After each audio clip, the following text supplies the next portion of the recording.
ओम शांति। 28 अगस्त।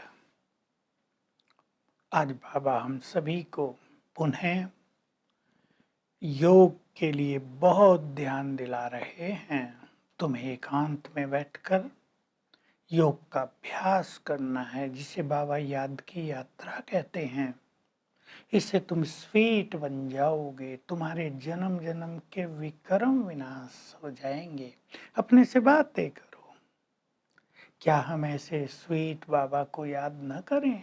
हम क्यों भूल जाते हैं ऐसे बाबा को, जो हमें विश्व की बादशाही देने आया है, जो हमें संपूर्ण सुख देने आया है, निर्विकारी बनाने आया है। ऐसे बाबा को हम याद नहीं करेंगे? अपने से बातें करो, वही सबसे अधिक स्वीट है।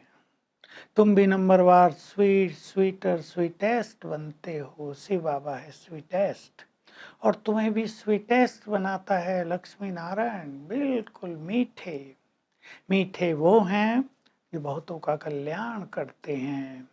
मीठे वे हैं जिन्होंने विकारों को पूरी तरह जीत लिया है। तो तुम एकांत में बैठकर आत्माभिमानी होने का अभ्यास करो। मैं आत्मा हूँ, यहाँ ये शरीर मैंने लिया है यहाँ पाठ बजाने के लिए। मैं हाथों से कर्म करती हूँ, आंखों से देखती हूँ। मैं इस शरीर को लेकर चलती फिरती हूँ। तुम्हें धंधे भी करना है, गृहस्थ में भी रहना है। सब काम काज करते हुए ये अभ्यास करते रहो, मैं आत्मा इस शरीर के द्वारा काम करा रही हूँ। धंधे आदि में भी ये याद रखना थोड़ा कठिन होता है, भूल जाते हैं। पर तुम जितना ये याद रखोगे उतने माला माल होते जाओगे। लोग तो कहते हैं, उन दिनों विश्व शांति की बात बहुत चलती थी। विश्व में शांति कैसे हो? लोग सम्मेलन करते रहते थे। बाबा कह रहे हैं लोगों को पता ही नहीं। तुम उन्हें लक्ष्मी नारायण का चित्र दिखा दो कि जब इनका राज था तो विश्व में शांति थी, क्योंकि संपूर्ण पवित्रता थी और कोई धर्म थे ही नहीं। केवल एक देवी देवता धर्म था, वो मैंने स्थापित किया था। प्योरिटी के कारण वहां संपूर्ण सुख शांति थी। अब ये सृष्टि पुनः बदल रही है। मैं इस सृष्टि को बदल रहा हूँ। मेरे साथ तुम बच्चे भी विश्व का कल्याण कर रहे हो। ज्ञान देते चलो। कभी भी कंफ्यूज नहीं होना, निराश नहीं होना कि कोई सुनता नहीं, कोई निकलता नहीं ज्ञान में। बाबा कहते हैं बाबा रेस्पॉन्सिबल है, तुम्हें कोई फिक्र नहीं करनी।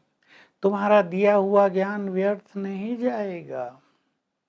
जो देवकुल की आत्माएं हैं वो सब आती ही रहेंगी, और धर्मों में भी जो देवकुल की आत्माएं चली गई हैं वो सब आ जाएंगी, क्योंकि सबको अब अपने अपने सेक्शन में जाना है परम धाम में।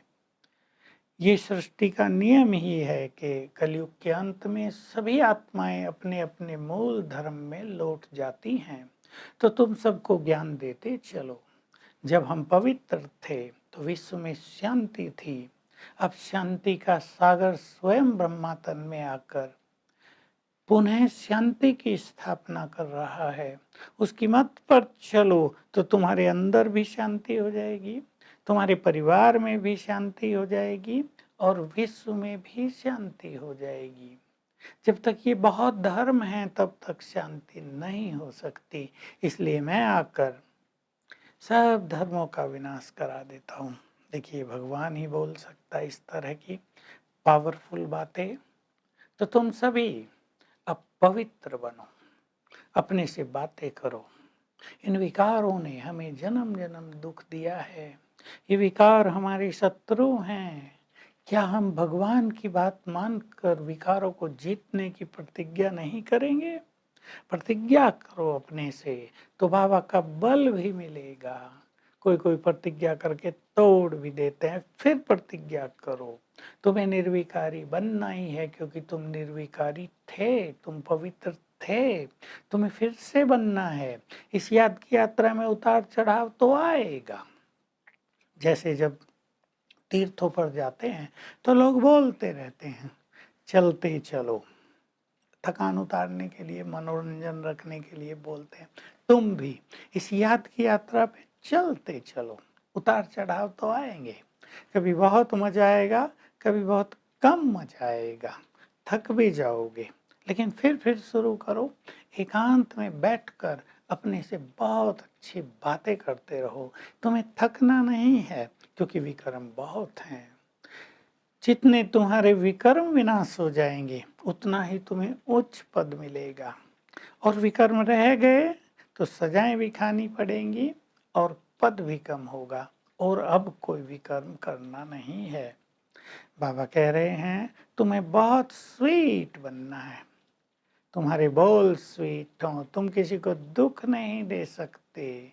इन विकारों ने ही पाप कराया है, दूसरे को दुख देते हैं, ये बड़ा पाप हो जाता है। अब तुम्हें इन सब पापों से बचना है। अशरीरी होने की बार बार प्रैक्टिस करनी है। भक्ति का भी प्रचार बढ़ता जाता है। मेले लगते हैं, लोग स्नान करने जाते हैं, सोचते हैं गंगा में नहाने से पावन बन जाएंगे। और दुनिया में लोग ये भी कह रहे हैं कि लड़ाई का समय आ गया है। महाभारत के समय भी भगवान थे कृष्ण के रूप में, अब भी कहीं ना कहीं भगवान अवश्य होंगे। लेकिन श्री कृष्ण तो सतयुग का पहला प्रिंस है, उसके रूप में नहीं आते, मैं साधारण तन में आता हूँ। अब तुम्हें ये ज्ञान दे रहा हूँ आकर। इस ज्ञान को ही स्पिरिचुअल नॉलेज कहा जाता है। स्पिरिट्स को, रूहों को मैं रूहानी बाप आकर ये रूहानी ज्ञान दे रहा हूँ। इंग्लिश में इसको ही स्पिरिचुअल नॉलेज कहते हैं। इस ज्ञान को प्राप्त करके तुम दैवी संप्रदाय बन जाते हो।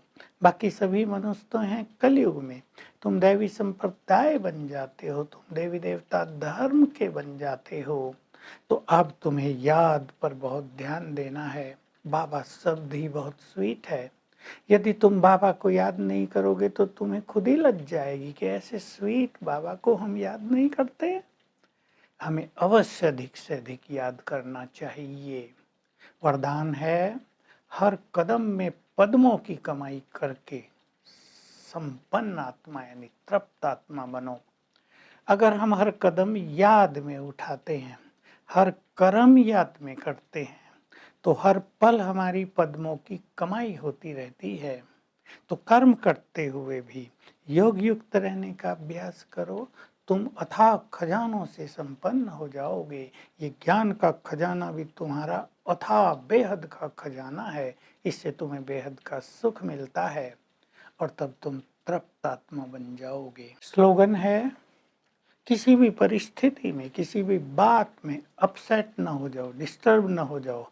नॉलेज को याद करके अपनी स्थिति को सेट रखो। तो आज सारा दिन हम पुनः अशरीरी होने का अभ्यास करेंगे।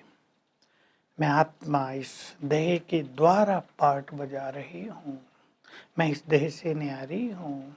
और फील करेंगे कि परम धाम से बाबा की शक्तियों की किरणें मुझ पर आ रही हैं। Om Shanti. To watch Peace of Mind channel videos on YouTube, subscribe us on youtube.com/tvpeaceofmind. Just a click for a peaceful life.